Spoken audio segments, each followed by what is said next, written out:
I used to have debilitating stage fright to the point that I would cry up until walking on stage. Would have full tear eyes performing. People probably thought I was on drugs or insane. I was riddled with anxiety for years on the road. I could barely eat. I would have to color in Zen coloring books all day to occupy my mind because it was the only thing that would take my mind off of performing enough to hopefully keep me from having a full-blown panic attack that day. And I tell you all this to say that now I can get on a stage in front of tens of thousands of people, no problem. Maybe occasionally, if it's a big deal, I will get some normal butterflies, but nothing to the point that I used to experience stage fright. I know how awful it can be and how you can feel alone. Like it really prevents you from doing something you want to do. Whether you're an athlete or a public speaker or a musician like me, I think these tips can help you. If you don't know anything about me, my name's Aubrey Sellers. I'm a musician. I live in Nashville, Tennessee, and I went from performing my first shows at a local bar outside of Nashville called the Rusty Nail to playing on TV, shows like Stephen Colbert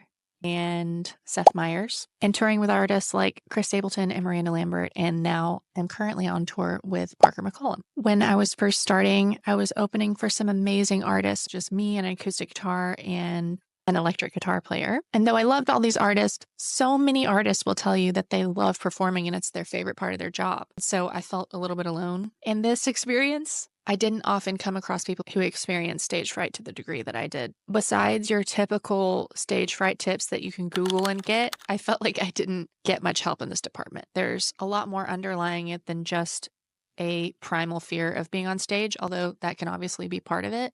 I think a big part of it is negative self-talk and being confident, not just in yourself and your abilities, but confident in the broader fact that your life is going to be okay, even if something goes wrong.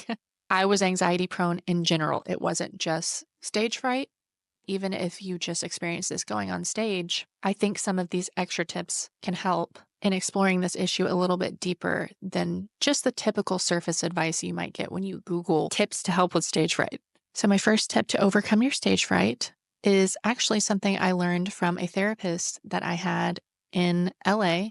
Her name is Ingrid Clayton. She was also a musician. She gave me a tip when I had been off the road for a minute and starting to play shows again and was starting to feel a little bit of anxiety. Embrace positive visualization. My therapist told me to imagine the show I had coming up and sit down with a journal and write about the whole day going as well as it possibly could. All the details, you waking up that day, what you're eating for breakfast, what it's like getting ready for the show, going there, talking to people. Everyone's really warm. Everything's lovely. You're getting on stage. Everything sounds great. People seem to be really receptive. Basically, imagine the best case scenario of everything happening that day as well as it could, and just run that. After you write that down, you can either continue to write it over and over, or you can just run that visualization or read through it every day leading up to the show. This has science behind it. It actually works. And it really helped me to the point that I noticed when I performed these particular shows, I had almost no anxiety. So I put this as my first tip because I was a little further on my stage fright journey at this point, but I felt like this was the thing that sealed the deal for me. Whenever now I have a particular event or thing coming up that I'm stressed about, if I do this, it really changes my mindset and makes everything go more smoothly. Tip number 2 is another tip she gave me, and that is change your perspective on performances. As I described earlier, I would think of a performance as this big part of my night or my day, and everything else revolved around that. It was like the whole point of the day was that performance. But you're a human being with a life, and performing is a part of that life and a part of your day. So see it as a part of your day. It doesn't diminish the value, but it diminishes the pressure. She described it as, now I'm getting up, now I'm making breakfast, now I'm reading, now I'm putting on my clothes, I'm talking to my friends. All the things you're doing that day, now I'm walking on stage, now I'm performing, now I'm walking back off stage. It becomes a part of your day instead of everything is leading to this. It's just another part of your day. Thinking of it as just a part of your day, one more thing you do that day can help you stay grounded and put less pressure on it. You don't put pressure on every other single thing you do that day. So while, yes, I know you're getting on stage and you're performing, so it feels bigger, change your mindset around it. And if you drill that into your head, similar to the visualization exercise, it can reduce that pressure. It's just another part of your space, another part of your day. Tip number 3 is to practice inner child work and positive self-talk. This is something that basically cured my panic attacks overall, not just to do with stage fright, but helped my anxiety immensely. And that was learning how to speak positively to myself. I felt a lot of pressure to succeed.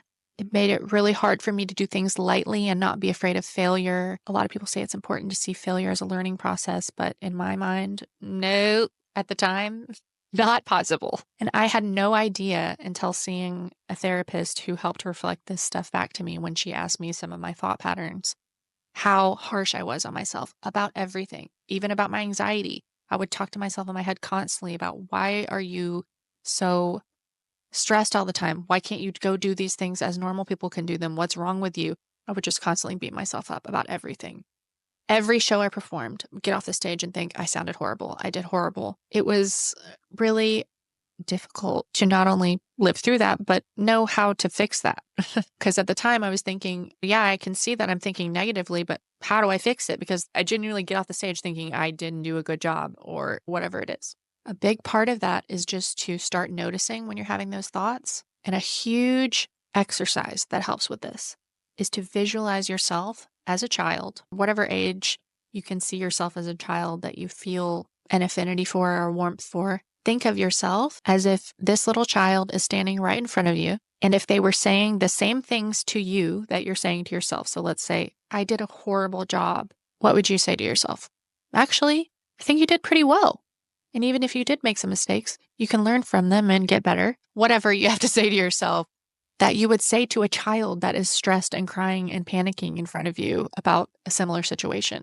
Start to do this with all of your negative thoughts, not just ones surrounding performing. And you will seriously start to develop an inner peace and positive thinking that you did not experience before you did this. And doing this will help you understand that your worth as a human being is not tied to any particular performance. We are all human beings. We all make mistakes. We all can learn from those mistakes and grow and get better. And that's the journey of life. So you don't need to beat yourself up about it. Do it with play. Enjoy your life. Tip 4 is to accept imperfections and move on. So accept that mistakes or challenges are part of performing and a part of life. And any one performance is not going to destroy your career. You may have known of some huge mistakes people have made on stage. I'm not going to name anything out in particular. It may have been embarrassing. It may have not been what they wanted, but did it destroy their entire career? Usually not. And if it did, it's usually because that person stopped trying. If you keep going, one mistake, two mistakes, however many mistakes are not going to stop you. So accept that you will probably make mistakes and it's okay. At the end of the day, people probably won't remember it in 5 days, much less 5 years. Tip 5 is to perform with people you love. This may not be something for everybody, especially if you're doing public speaking or something by yourself, or you don't have musician friends and you're a musician or whatever it is. But I throw this in there because when I started performing as a part of a duo, a side project I have called Jackson Sellers with my friend Jade Jackson, I started to enjoy performing so much more because it was like I had my soul sister on stage. And not only were we kind of splitting the attention, it takes a little pressure off in that way, but also it's fun. I had her and everyone else in the band who I love, and it felt like we were in this thing together. It felt like teamwork. It felt like fun. So if you have the opportunity to play with people you love, consider that because it's amazing. Right now, I'm on tour with Parker McCollum and have this really unique opportunity to sing background vocals for him, which obviously takes pressure off me as a lead singer. But I also perform some of my own stuff, and it's so much fun to be up there once again in what feels more like a collaborative environment. I think maybe having that collaborative mindset and not thinking of all this pressure being on you can be really helpful. So maybe this tip isn't for everyone, but something to consider. Tip 6 is to use prayer and energy protection. Now, this may sound a little woo for some of you that aren't very spiritual, but this is something I've done. I've started to pray a prayer of protection where you say, God, angels, however you want to phrase it, please surround me in a bubble of your white light and protection. And just visualize this sort of protective, beautiful bubble of white light protecting your energy. This kind of goes along with the visualization stuff, but I feel like it really helps you take a moment, be a little meditative. You can do it in your car before you go in somewhere. You can do it before you go on stage, whenever you want to do it. And you can do it as many times as you want. There's no limit. It really does help. I think it also gives you a little bit of sense of two things: connection to a higher power that's there with you, helping you, but also connection to your own agency to sit there and do something about the protection of your own energy in any given environment. So even if you're going into a situation that's uncomfortable, you have a little bit of control over protecting yourself in this uncomfortable situation and asking for help. Tip 7 is to combine exposure with inner work. Exposure in the world of anxiety is when you do something over and over, you expose yourself to a stressful or anxiety provoking situation, sometimes in little increments, slowly ramping up so that you can see that situation isn't that threatening and build up the confidence that you can put yourself in that situation and it's not as bad as you were working it up in your head to be. So basically, do something a lot and you'll get more comfortable doing it. I do think, obviously, doing something a lot can be helpful, but that wasn't enough for me alone. So some of these things I mentioned, especially like the inner child work, these are the things that really helped me, I think, get to the point where my anxiety was reduced to a level that was normal and I wasn't putting so much pressure on myself. Like I said at the beginning of the video about surface level tips. While some of these things like doing it a lot and deep breathing can help you calm your nervous system a little bit and maybe give you a little more confidence, if your negative self-talk, all these things that come from the inside aren't strong enough, then just performing a lot is probably not going to be enough for you to feel fully comfortable on stage. That's why I think do a lot of inner work that isn't even necessarily directly related to being on stage.